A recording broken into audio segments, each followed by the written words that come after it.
तन्वी ऋषभ के पास की सीट पर पहुंच गई। उसने ऋषभ की तरफ देखा जो उसे बुरी तरह से घूर रहा था। जितना तन्वी ने सोचा था वो उससे ज्यादा भयंकर मुसीबत में थी। जल्दी मीटिंग शुरू हो गई। ऋषभ पहले सभी को कुछ समझा रहा था। उसके बाद कई लोगों ने प्रेजेंटेशन देनी शुरू की और कई जरूरी डिसीजन लिए गए। तन्वी बस चुपचाप से सब देख रही थी। 2 घंटे में मीटिंग खत्म हुई और ऋषभ ने सभी से सख्ती से कहा, आप सभी को जो जो काम दिए गए हैं वो 1 हफ्ते में पूरे हो जाने चाहिए। Is that clear to you all? सभी एम्प्लॉयज ने एक साथ कहा, जी sir. You may all get back to your work. Rishabh के बाद सभी कॉन्फ्रेंस रूम में चले गए।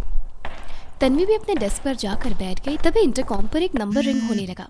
तन्वी अलर्ट हो गई और उसने फोन उठाते हुए कहा, जी सर। ऋषभ कड़क आवाज में, come in to my cabin now. Tanvi घबराते हुए, जी मैं अभी आई। तन्वी ने अपने कपड़े ठीक किए, बाल सेट किए, नोट पैड और पेन लिया और उसके बाद उसने ऋषभ के कमरे का दरवाजा खटखटाया। कम इन। ऋषभ ने रूखी आवाज में आने की परमिशन दी।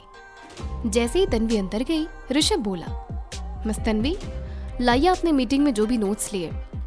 तन्वी ये सुनकर घबरा गई। तन्वी अब तो तू गई, अब मुझे क्या पता था कि ये काम भी मेरा है। मैं आपसे कुछ कह रहा हूँ, आपका ध्यान कहाँ है? मैंने पूछा कहाँ है नोट्स? वो मुंह में आपकी जुबान नहीं है क्या? ऋषभ ने अब तन्वी पर भड़कना शुरू कर दिया। मैंने नोट्स नहीं बनाए। ऋषभ का तो पारा ऊपर पहुंच गया। वाओ, तो आप वहां उस मीटिंग में क्या कर रही थी? आपको मेरी असिस्टेंट किस लिए बनाया गया है? उस मैनुअल में साफ लिखा है कि आपको हर मीटिंग में नोट्स लेने हैं। सर, मैंने अभी तक मैनुअल रीड नहीं किया है। ऋषभ ने टेबल पर जोर से हाथ मारा, जिससे तन्वी सहम गई। तो आप सारा दिन से कर क्या रही थी? वो ऊंची आवाज में बोला। तन्वी बुरी तरह से डर गई। ऋषभ ने अपने कोट से एक रिकॉर्डर बाहर निकाला और टेबल पर रखते हुए कहा, मुझे आपसे ऐसी ही उम्मीद थी, इसीलिए मैंने मीटिंग की सब प्रोसीडिंग को प्रिया से रिकॉर्ड करवा लिया था। अब इसे लीजिए और सब बातों का रिकॉर्ड बनाकर एक प्रेजेंटेशन बनाइए। ये काम तो आता है या हर बात की ट्रेनिंग देनी होगी? पावर पॉइंट तो आता होगा? आती है, मेरा मतलब आता है। तन्वी धीरे से बोली। ऊंची आवाज में बात कीजिए। उठाइए ये recorder and get out.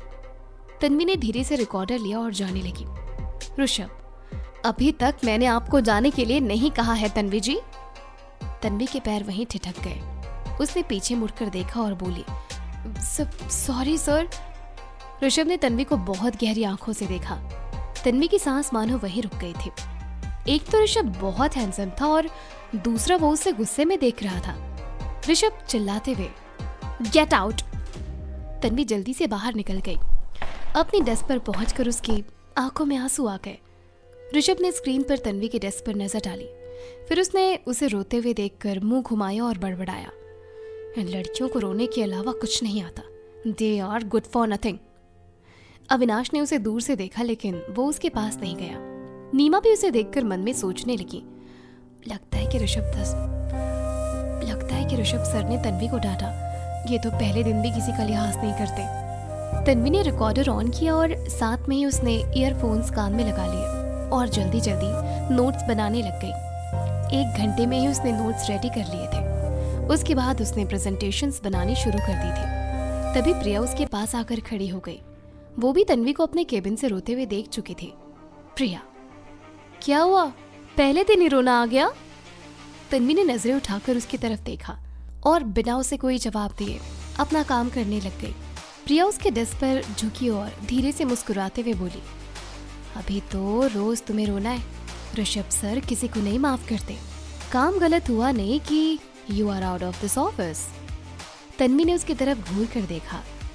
Priya ji, शायद आपको इस ऑफिस में कोई काम नहीं होगा। आखिर आप सर की खास हैं, लेकिन मुझे अभी काफी काम है, सो प्लीज एक्सक्यूज मी। प्रिया ने अपना पैर पटका और वहां से चली गई। कुछ देर बाद ऋषभ वहां से निकला और पहले तन्वी के पास आ गया। तन्वी उसे देखते ही खड़ी हो गई। जी सर, मैं अब जा रहा हूँ। ये प्रेजेंटेशन आप मुझे रेडी करके दिखाइएगा। ऋषभ ने कहा और वहां से चला गया।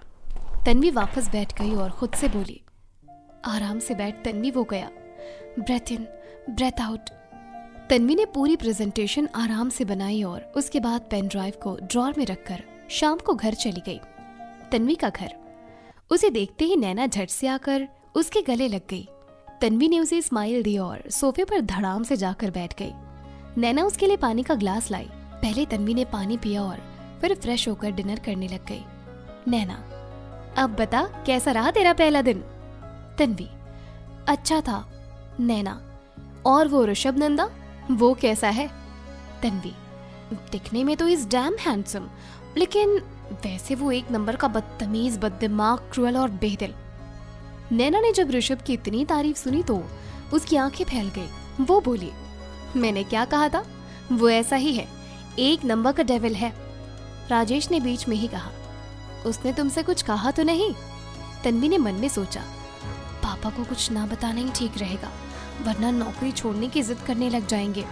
फिर वो बोली, आज तो पहला दिन था इसीलिए वो कुछ नहीं बोला। वैसे भी आपकी तन्वी को कोई कुछ कह सकता है क्या? नैना और राजेश तन्वी की बात पर हंसने लग गए। कुछ दिन बाद तन्वी को रोज ही ऋषभ की अजीब अजीब टेंट्रम्स का सामना करना पड़ रहा था। अब उसके सामने कुछ नया ही आने वाला था। रोज की तरह तन्वी के इंटरकॉम पर एक नंबर फ्लैश हुआ। Hello sir, come in to my cabin. Tanvi ने पेन और नोटपैड लिया और ऋषभ के केबिन को खटखटाया। कम इन। तन्वी ने देखा कि ऋषभ अपनी सीट पर नहीं है। उसने देखा कि वो कोट उतार कर अपना लैपटॉप रखकर सोफे पर बैठा हुआ था। उसने तन्वी की तरफ घूर कर देखा। कहानी आगे क्या मोड़ लेने वाली है, जानने के लिए सुनते रहिए सौदा प्यार का, ओनली ऑन MVF प्लेयर।